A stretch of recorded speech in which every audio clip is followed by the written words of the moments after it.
आज मुझे विवश होकर, मजबूर होकर, लाचार होकर जनपद गोपालगंज के हथुआ विधानसभा के प्रखंड फुलवरिया के ग्राम के सवनहा में अपने आवास के बाहर धरने पर बैठने के लिए मुझे विवश किया गया।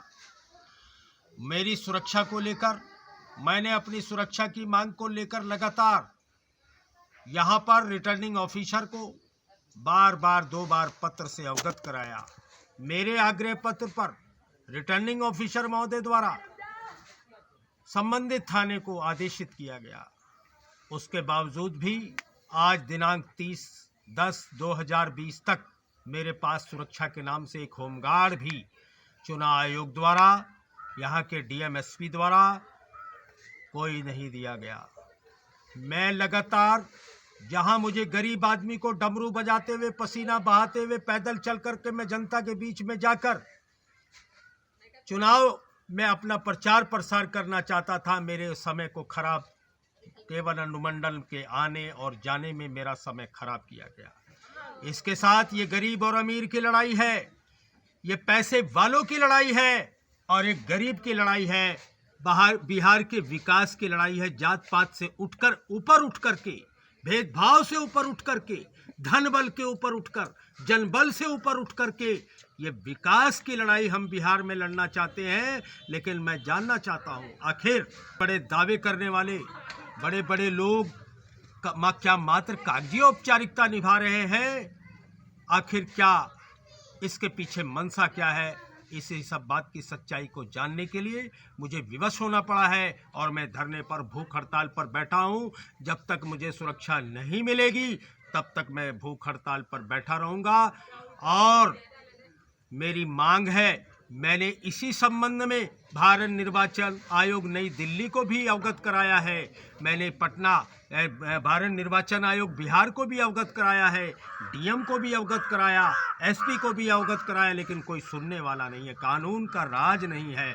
और ऐसे में यदि मेरा चुनाव बाधित होता है तो मैं हथुआ विधानसभा के चुनाव को निरस्त करने की मांग करता हूं। मैं न्याय पाने के लिए मैं न्यायालय में जाऊंगा, उच्च न्यायालय में जाऊंगा, सुप्रीम कोर्ट में जाऊंगा। धन्यवाद, धन्यवाद। अच्छा मोदी जी, एक सवाल है आपसे, किन से खतरा महसूस आपको मैं लगातार, क्योंकि यहाँ की भली जनता जो विकास की बात सोचते हैं, जो जाति पाति से ऊपर के पूरे समाज का भला सोचते हैं, पूरे बिहार का भला सोचते हैं, जो यहाँ के लोग जो पूरे सर्व समाज का भला सोचते हैं, केवल विकास की सोच है, वो लोग भी आज इस बात से परेशान है कि इस गरीब आदमी को सुरक्षा क्यों नहीं मिली। खतरा तो उससे है।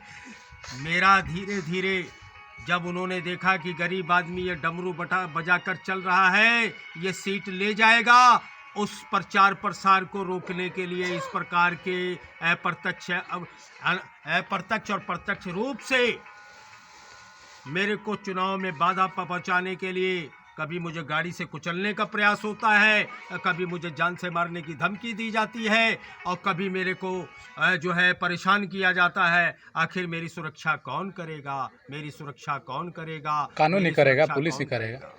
अच्छा, कल आप प्रचार में गए थे तो किसी से कुछ आपको खतरा महसूस हुआ? कोई धमकाया आपको? मैं जब चुनाव प्रचार से लौट रहा था तो मेरे को, कहाँ पे?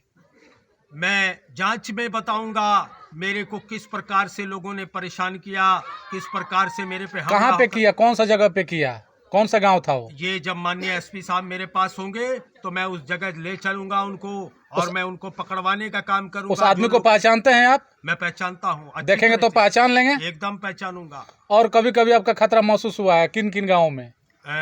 मेरे को चूंकि मैं गरीब आदमी हूँ, पैदल चल के डमरू बजाता हूँ।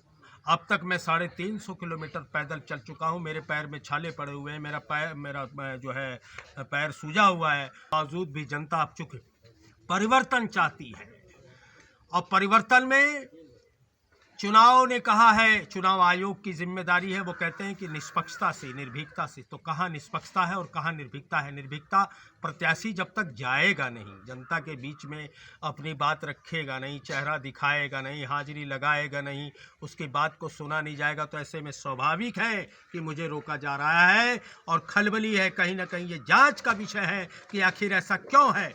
मैं मांग करता हूं इन सभी विषयों की जांच की जाए। 8 दिन मेरे खराब किए गए हैं, मात्र 3 दिन बचे हैं जी। ऐसे में यदि मुझे न्याय नहीं मिला तो मैं न्यायपालिका जाने का काम करूंगा। धन्यवाद।